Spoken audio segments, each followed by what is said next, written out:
Assalamualaikum dan salam sejahtera. Nama saya Muhammad Ashraf bin Effendi, nombor matrik E202110281006.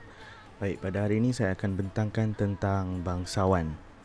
Baik, untuk latar belakang bangsawan, bangsawan atau opera ialah satu bentuk teater yang muncul pada penghujung abad ke-19 dan permulaan abad ke-20. Bangsawan mempunyai pengaruh daripada golongan Parsi dan Bombay.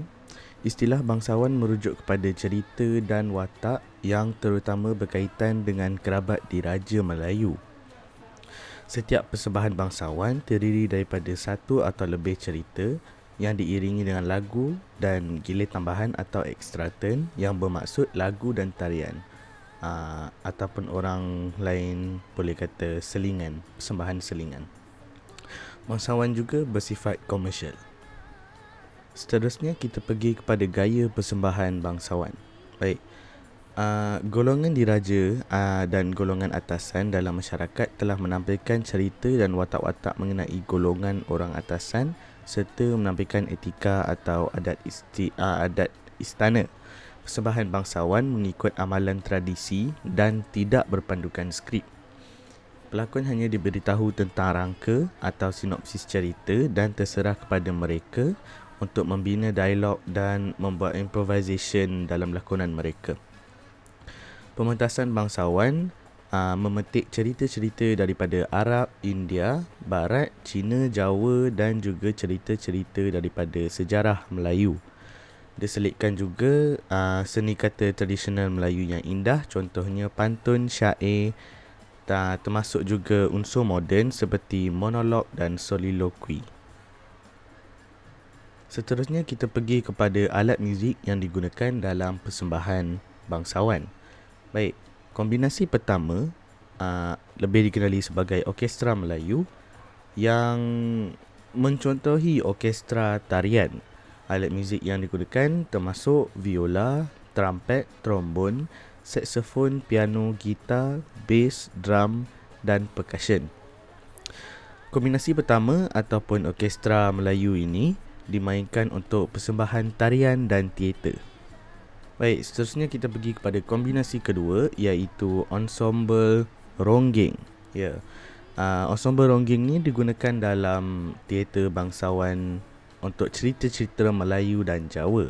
Alat muzik yang digunakan antaranya viola, akordeon, rebana, gambus dan gong.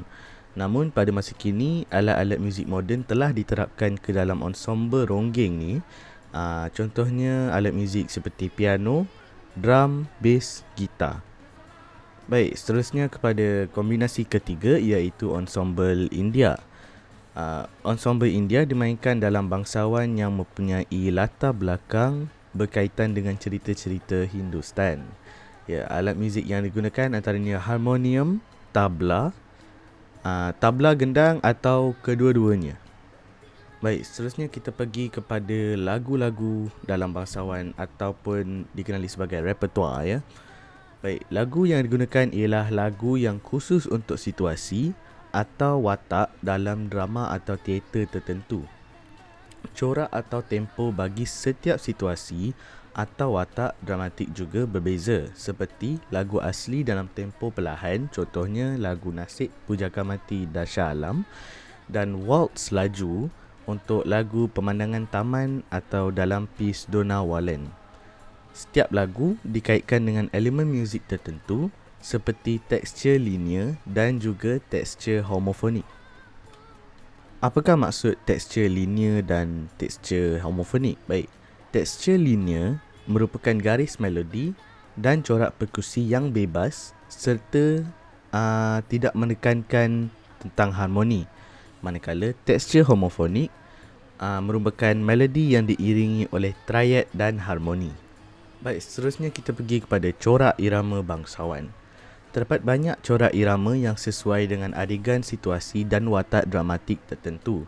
Corak irama biasanya diulang secara kitaran. Antara contoh corak irama bagi bangsawan ialah asli, inang, masri, zapin, waltz, tango dan barshad.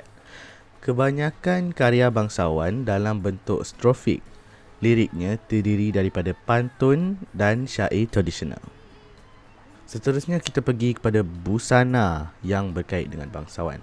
Baik, dalam bangsawan, wanita digayakan dengan aksesori cucuk sanggul, pending, pontoh dan dokoh. Busana bagi sultan ialah songket penuh natar hitam berbenang emas, dipadankan dengan sampin songket penuh natar kuning diraja. Busana Datuk Bendahara ialah baju Melayu, songket, keris dan tanja atau tengkolok serta sampin. Busana Shah Bandar pula ialah baju Melaka, tengkolok atau tanja dan keris. Busana bagi Laksamana ialah baju Melayu, baju sikap dan layang. Asalnya baju Melayu ni berlengan pendek atau 3 suku, iaitu antara siku dan pergelangan tangan. Dan ada juga baju Melayu yang tidak berlengan. Seluarnya juga paras betis kaki. Baiklah, itu sahaja daripada saya. Sekian, terima kasih.